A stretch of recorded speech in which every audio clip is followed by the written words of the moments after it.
I'm also very nervous and wish I'd eaten a brownie before this too. It's called ghost lore. The simplified version of a ghost is a white sheet. Sheets exist for protection. This is the simplified version. As a kid, I had a recurring dream location. The dream changed, but the location was always the same. It was a small house on a country road. In real life, I'd never been to this country road or seen this house. The dream always took place on the road in front of the house. I was raised mostly without religion, without talk of afterlife or reincarnation, without anything but death as death. Still, I had a theory this dream location was a past life remembrance. I wasn't absolutely convinced of this. It was just a theory. I liked imagining things, especially distant past things. I'd pretend to be in the age of the dinosaurs, or to have somehow existed before the Big Bang. In elementary school, I was obsessed with wildcats. This made me think maybe I'd existed in another form as a wildcat. This all feels silly to me now, but when you're really young, without much of a history, past lives are a way to create history. One night when I was 8, my sister found me crying in my room. I had been looking at a picture of myself when I was 2, lamenting how much time had already passed. She said, "You're only 8. She was 11. There are many names for ghosts: phantom, spirit, poltergeist, to name just a few. A phantom is something apparent to the sense but with no substantial existence. Phantoms speak to subjective reality. A spirit is an animating or vital principle held to give life to physical organisms, but also an often malevolent being that is bodiless but can become visible. Our spirit is the essential force that makes us who we are. It is also a harmful ghost.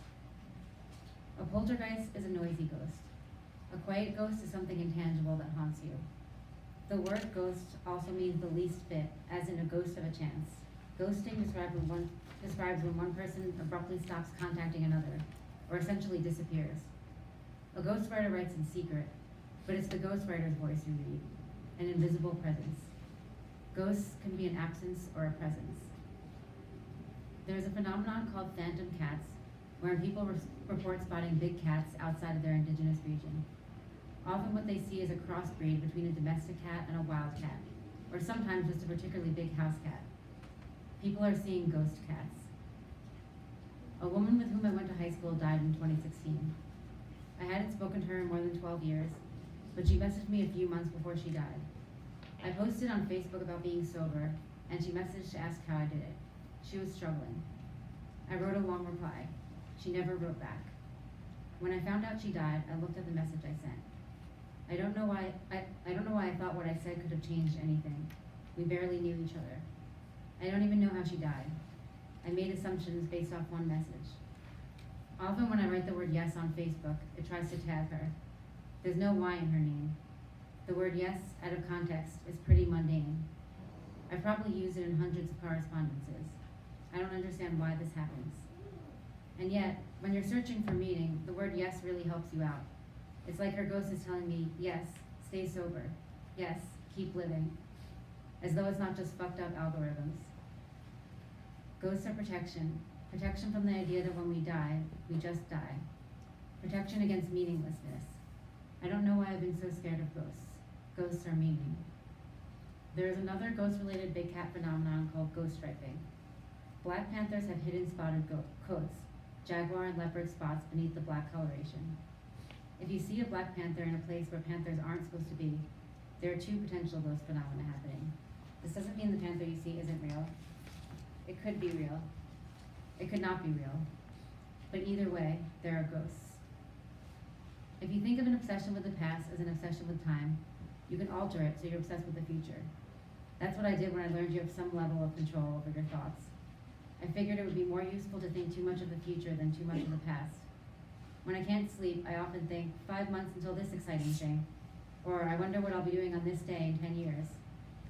My sister is turning 34 soon after her second kid's due date. I can think of that as 23 years since that night crying in my room, when I was already sad about the passage of time. Or I could think about it as a new baby entering the world, with no past and a huge future. On a continuum, this is still thinking about time, but it feels very different. It alters my meaning of time. There's a type of orchid called the ghost orchid. It got its name because when its white flowers move at night, they look like ghosts. Their appearance gives them the name. But the name ghost works in more ways than one. Ghost orchids are endangered, disappearing like ghosts. People trek through swamps and jungles, knowing it's possible they will die, to obtain ghost orchids. They're like an apparition, and in some cases you have to go to the brink of death yourself to find them. Anything can be a ghost. A ghost can be someone who is still living. Like with the ghost orchid, if you name it a ghost, it will start to become one. In one dream that took place on the road outside the country house, my family's cat was a bee. She looked the same, except for a large stinger, but in the dream I understood her to be a bee. We thought she was trying to escape, so we were chasing her. The way she moved in the dream was the same way she moved in life. She ran like a cat, but we called what she did flying.